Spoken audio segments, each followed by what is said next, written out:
విద్యుత్ శాఖలో ఉద్యోగాల భర్తీకి చర్యలు చేపట్టామన్నారు మంత్రి జగదీష్ రెడ్డి.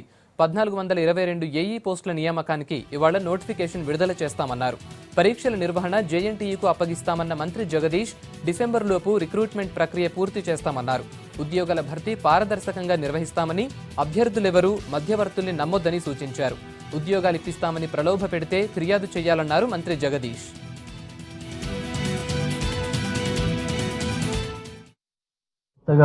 చాలా మంది ఏఈలను తీసుకోవాల్సిన అవసరం ఉండే అన్ని రకాల అనుమతులను పూర్తి చేసుకుని ప్రభుత్వం నుండి ఈరోజు అసిస్టెంట్ ఇంజనీర్ పోస్టులను దాదాపుగా 1422 పోస్టులని నింపడానికి వాళ్ళు నియామకాలు చేయడానికి ఈరోజు నోటిఫికేషన్ విడుదల చేస్తూ ఉన్నాం. ట్రాన్స్కోలో ఎలక్ట్రికల్ పోస్టులు 184, సివిల్లో 22, టీఎస్ ఎస్పీడీసీఎల్లో ఎలక్ట్రికల్ పోస్టులు 201, టీఎస్ ఎన్పీడీసీఎల్లో ఎలక్ట్రికల్ పోస్టులు 159, టీఎస్ జెన్కోలో 419, మొత్తం ఎలక్ట్రికల్ పోస్టులు 963, అట్లాగే సివిల్ ట్రాన్స్కోలో 22, జెన్కోలో 172, కలిపి 194, జెన్కోలో ఎలక్ట్రానిక్స్లో 70 పోస్టులు, మెకానికల్ 195 పోస్టులు, మొత్తం కలిపి 1422 పోస్టులకు అంతమంది ఇంజనీర్లు, అసిస్టెంట్ ఇంజనీర్లు తీసుకోవాలని చెప్పి నిర్ణయం చేయడం జరిగింది. ఇప్పటికీ కొంత అధికారుల దృష్టికి వచ్చింది.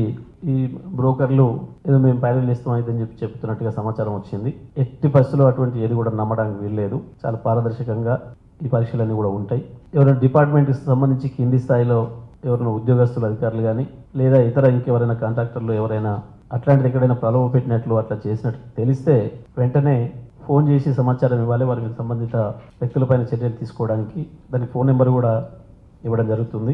8339839114 ఈ నెంబర్కి కాల్ చేసి ఎవరైనా ఇట్లా ఎవరినన్నా నిరుద్యోగుల్ని మభ్యపెడుతున్నట్టు, ప్రలోభ పెడుతున్నట్లు తెలిస్తే వెంటనే ఈ నెంబర్కి కాల్ చేసి చెప్తే వారిపైన చర్యలు తీసుకోవడం జరుగుతుంది. జేఎన్టీ వారి ఆధ్వర్యంలో వారి పరీక్ష నిర్వహించి అభ్యర్థుల నియామకం చేయడం జరుగుతుంది.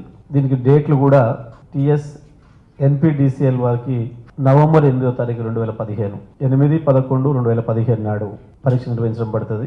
అట్లాగే జెన్కోలో రాయలేసుకున్న అభ్యర్థులకి 14/11/2015 నాడు పరీక్ష నిర్వహించబడుతుంది. అట్లాగే టీఎస్ ఎస్పీడీసీఎల్ ప్రాంతంలో పరీక్ష నిర్వహించడానికి 22/11/2015లో పరీక్ష నిర్వహించాలని చెప్పి నిర్ణయించుకోవడం జరిగింది. అట్లాగే టీఎస్ ట్రాన్స్కో 29/11/2015 నాడు ఈ పద్ధతుల్లో, ఈ డేట్లలో ఈ వివిధ సంస్థల పరీక్షలు నిర్వహించబడతాయి.